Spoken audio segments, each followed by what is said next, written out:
Welcome to our presentation at ICRA 2020.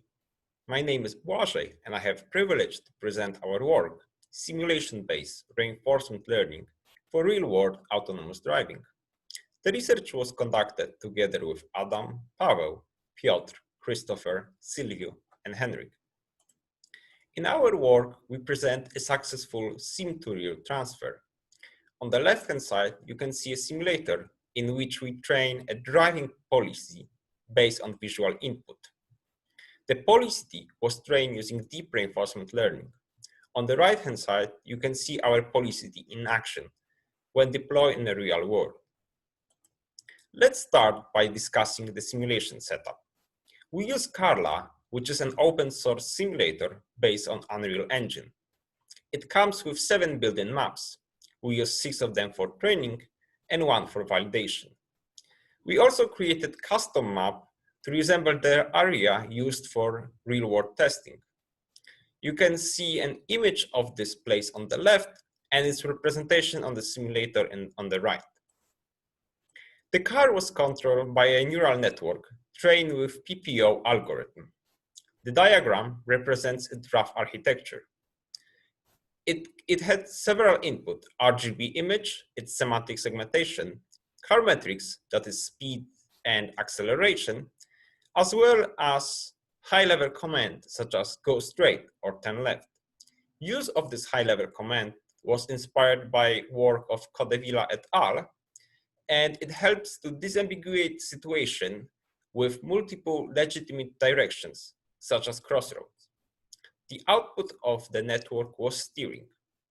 Finally, the visual part, that is RGB image and semantic segmentation, was processed using neural network inspired by Impala. As demonstrated in the work of Miller et al., semantic segmentation facilitates sim-to-real transfer. To take advantage of it, we train a unit-like architecture on mix of synthetic and real-world data.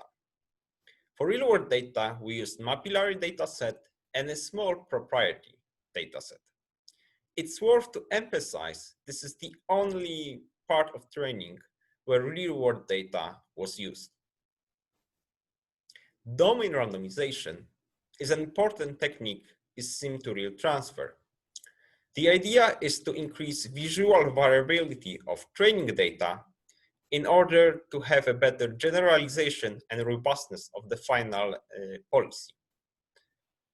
We introduced different ways of randomization. We use different maps, 10 different weather settings. We also use simulation quality. Carla supports low and epic.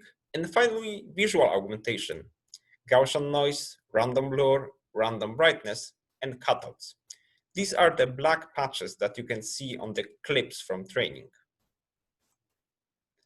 We confirm that extensive domain randomization is useful even in sim-to-sim transfer. The graph on the left represents 2 experiments during training, one with less randomization and one with more randomization.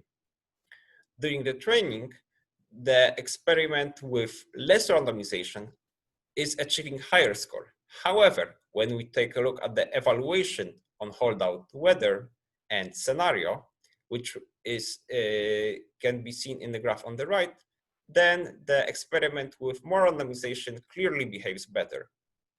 This may suggest that domain randomization reduces overfitting. We tested our models in real world on 9 driving scenarios in urban-like area. 5 of the scenarios were also modeled in Carla. We evaluated 10 different types of models, which differ in action space, regularization, and randomization.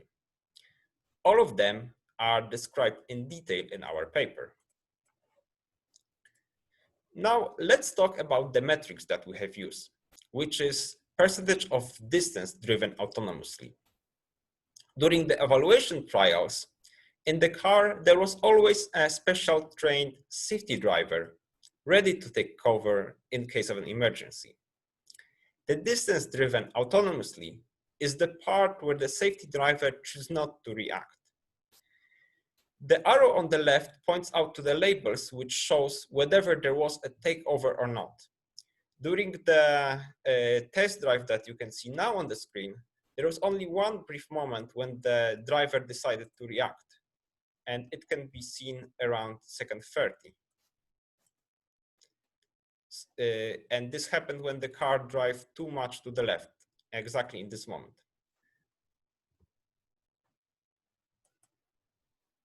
This graph summarizes over 400 test drives we have conducted.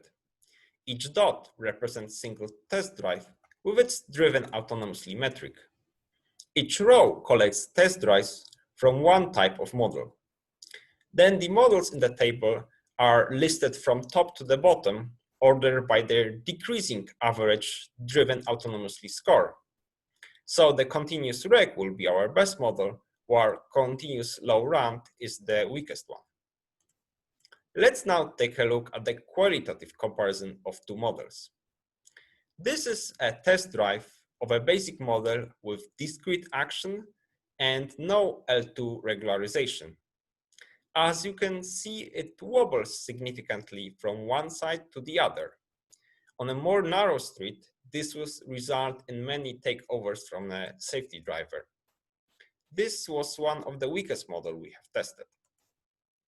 In comparison, here is a slightly modified model, which now does include L2 regularization. We can observe that the drive is much smoother. And this, in fact, was one of the best models we had. As you can imagine, model evaluation in the real world is very expensive and time-consuming. Inspired by another work of Capdevila et al., we decided to introduce a proxy metric based on a recording of a reference human drive. In such a recording, we process each frame and compare the action taken by a human with the one proposed by a model. The mean absolute error for these values is our metric. As you can see, it can be computed offline, that is without deploying an actual car. And what can be seen on the graph, it seems to correlate well with the real world performance. I would also like to describe an interesting failure case that we have experienced during the project. At the beginning, we have trained our model only on two maps in Carla. And we have noticed that it didn't perform well in the real world. Using saliency maps, we have traced it back to the fact that it doesn't pay attention to the lane markings. As you can see on the image on the left, of the saliency map on the left. And then we have realized that these two Carla maps don't include white lanes as a lane marking. So when we have extended the set of training maps to include maps that do include white lanes as lane marking and retrain our model, then we have received a model that does pay attention to lane marking, as you can see on the saliency map on the right. And this also performed much better in the real world. With this, I would like to thank you for your attention. I would also like to take this opportunity to thank PL Grid infrastructure and the extensive computation on the Prometheus supercomputer were a crucial part of the project. Thank you.